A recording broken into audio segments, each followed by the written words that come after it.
بسم الله الرحمن الرحيم. ازيكم حبايب؟ عاملين ايه؟ النهارده بقى ان شاء الله كده يوم مميز، غدا يوم الاجازه. طبعا يوم الاجازه بنحب نتلم مع الولاد كده. حبيت اعمل معاكم النهارده فراخ محشيه من المرتة مع شويه جلاش كده باللحمه بالفراخ، يعني قصدي. سامحوني بقى بتكلم وانا تعبانه شويه. طبعا زي ما انتم شايفين بقى ايه.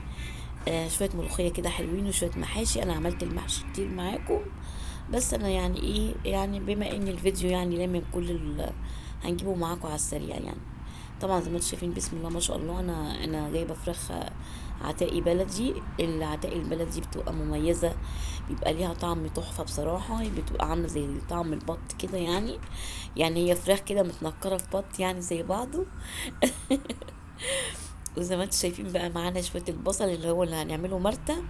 انا مش هدبله على النار، انا هحب اعمله ني في ني كده عشان يدي تسكيره اكتر وياخد يشد اي زفاره طبعا في الفراخ. انا طبعا غسلها بليمون وملح ودقيق، وبالذات الفراخ العتاقي دي لازم نغسلها كويس لان تبقى معتقه، طبعا بيبقى لحمها زفر شويه، فلازم ان احنا نغسلها كويس جدا جدا بالليمون والدقيق والملح، ونعملها في محلول نقعي.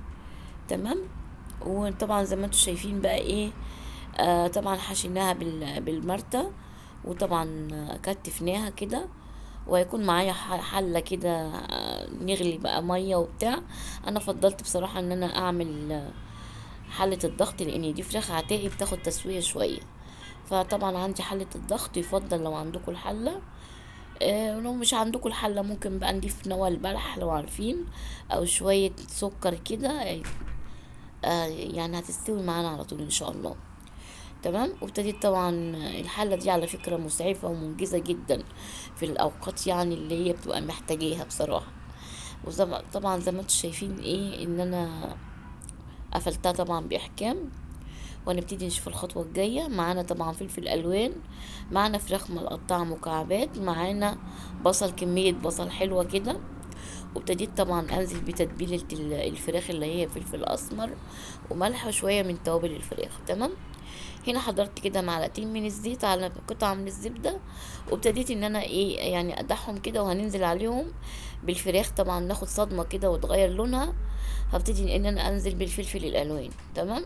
اللهم صلي وسلم وبارك على سيدنا محمد وعلى اهله وصحبه وسلم. طبعا ابتدينا طبعا ننزل بالبصل بعد ما دبلت معانا، قصدي يعني غيرت لونها كده وبتاع. هننزل طبعا بكمية البصل وبرضه هنشوح فيهم. واول ما يدبل معايا البصل في اخر خطوة خالص هننزل بشوية من الفلفل الالوان كده او الفلفل الاخضر، اي حاجة يعني بتدي طعمة جميلة للجلاش. انا لقيت لفة الجلاش معايا كانت طويلة شوية، فحبيت ان انا اقسمها بالنص كده عشان تبقى على قد الصينية. تمام. قسمتها معاكم. وابتديت هنا طبعا انزل بقى ايه بشوية من الزبدة كده على معلقتين من الزيت. ابتديت ادهن الصينية وانزل طبعا برقراق، ومعايا طبعا الريشة بتاعة المطبخ بتاعتنا. هنبتدي ندهن ايه ما بين كل الطبقات زي ما انتوا شايفين. يعني انا عايزاكم تدعولي كتير كتير بصراحة. يعني انا ما ببذل اليومين دول جهد في شغلي كده، فصحتي يعني على قد شوية. فبطلب من حبايبي كده يدعولي كده يا ربنا يقويني ويديني الصحة يا رب. زي ما انتوا شايفين بقى ابتديت ان انا ايه كل رق كده بدهن شوية لحد طبعا ما قسمت نص الكمية، وابتديت ان انا انزل بالفراخ بتاعتنا.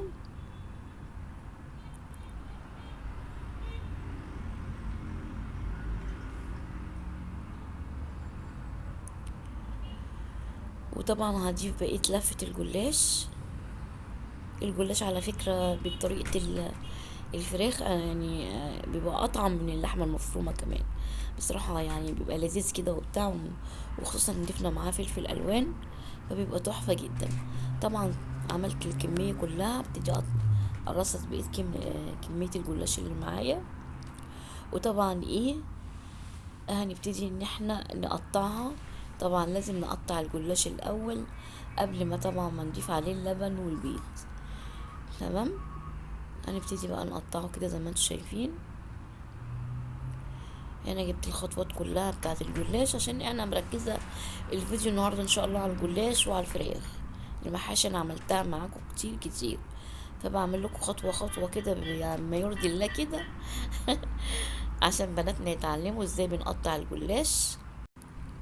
زي ما انتوا شايفين كده بدي كام خط بالعرض، وطبعا بدي خطين تلاتة بالطول كده. المهم ان قطعة الجلاش تبقى ايه، تبقى مربعة وحلوة يعني. تمام. طبعا هركنها دلوقتي في التلاجة وهبتدي نشوف هنعمل ايه. هنخش على المحشي وهعمله معاكم على السريع كده. انا جبته معاكم كتير كتير فانا مجرية الفيديو. طبعا معايا كرومبايه زي ما انتم شايفين كده، بنقي الكرومب. اليومين دول جميل جدا للتفريز، يعني اللي عايز يفرز يجيب اليومين دول. تمام، ورخيص وحلو يعني. ابتديت طبعا انضف الكرومبايه زي ما شفتوا، انزل بالميه السخنه على معلقه ملح على معلقه كمون كده، وابتدي يا دوبك على كل ناحيه كده حوالي دقيقه، وابتدي اسلت الورق زي ما انتم شايفين. طبعا بنقطع عرق العرق زي ما انتم شايفين كده، وابتدي اقطعه على السريع كده زي ما اهالينا كانوا بيعملوه زمان. يعني ايه، بطريقة سهلة يعني، ولا بلانشة ولا الكلام ده. تمام. وهنبتدي ان احنا نرصصه بقى على قد الصابع اللي انتوا عايزينه، وهنبتدي طبعا ان احنا نحشي مع بعض.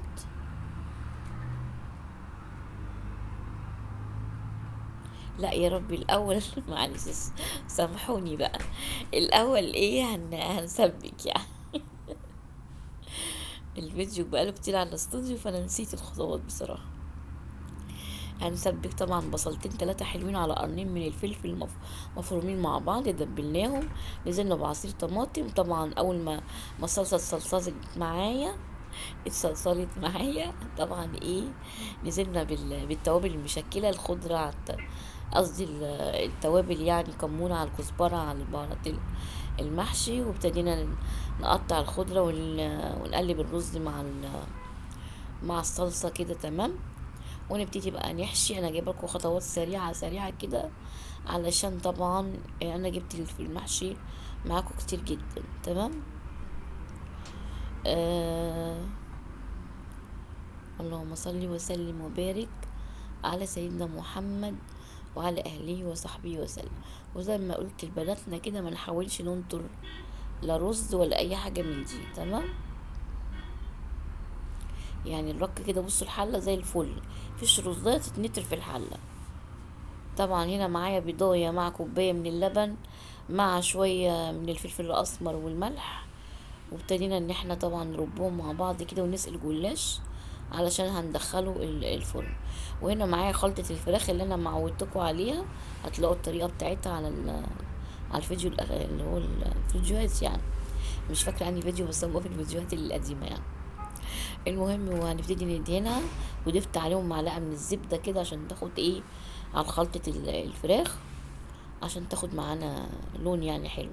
وهنا طبعا بنبتدي نسقي المحشي. واعتذر على الفيديو ده، على المقطع ده يعني مش واضح شوية. طبعا كنت عاملة شوية بتنجان برضو كده مع الكروم. تمام.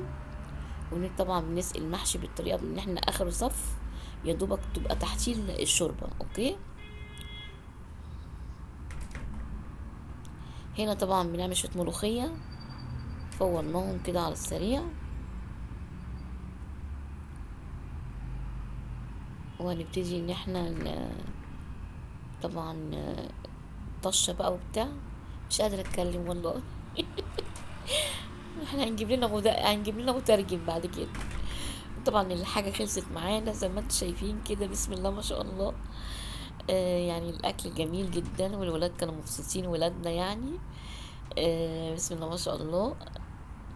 حبايبي واخواتي بقى، ما تنسونيش في اللايك والشير والسبسكرايب.